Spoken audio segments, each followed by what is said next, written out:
Après 4 saisons du jeu du chat et de la souris, entre l'ancienne agente du MI6 Eve Polatry et la tueuse psychopathe Villanelle, Killing Eve vient de s'achever. Comment la série d'espionnage au sous-texte homoérotique se conclut-elle? Attention spoiler! Si vous n'avez pas vu le dernier épisode de Killing Eve, ne lisez pas ce qui suit.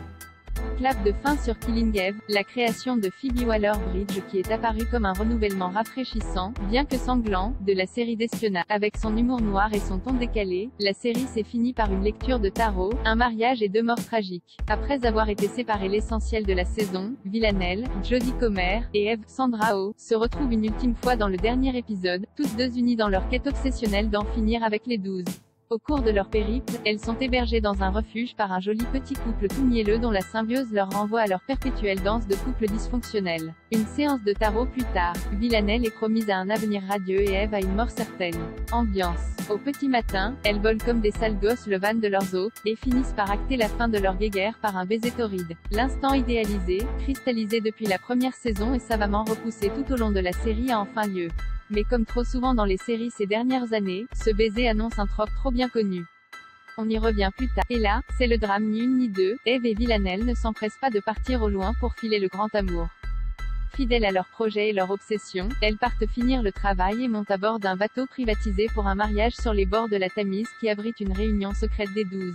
Pendant qu'Eve officie le mariage, totalement à l'improviste, Villanelle élimine tous les membres de l'organisation secrète. C'est juste après, alors qu'elles sont toutes deux sur le pont du bateau, que Villanelle est transpercée par une balle tirée par un sniper invisible.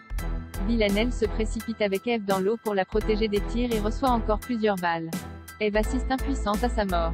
Elle hurle sa douleur. Et rideau. Bury-Yourgay, on vous disait plus auquel le baiser passionné entre Eve et Villanelle annonçait un trope tristement connu, celui de Bury-Yourgay qu'on peut traduire par enterrer vos gays. L'expression désigne cette vilaine habitude des scénaristes de télévision de toujours réserver le même sort à leurs personnages. C'est en résumé un phénomène qui attribue une fin tragique à des personnages queers dès lors que ceux-ci commencent à s'épanouir dans leur histoire d'amour. En apparaissant sur nos antennes, Killing Eve s'est immédiatement imposé comme une série novatrice grâce à son ton, son humour noir, sa façon de renouveler le genre de la série d'espionnage. Surtout la fascination mutuelle entre Eve et Villanelle, dans un jeu du chat et de la souris mortelle, a toujours été empreinte par un sous-texte homoérotique.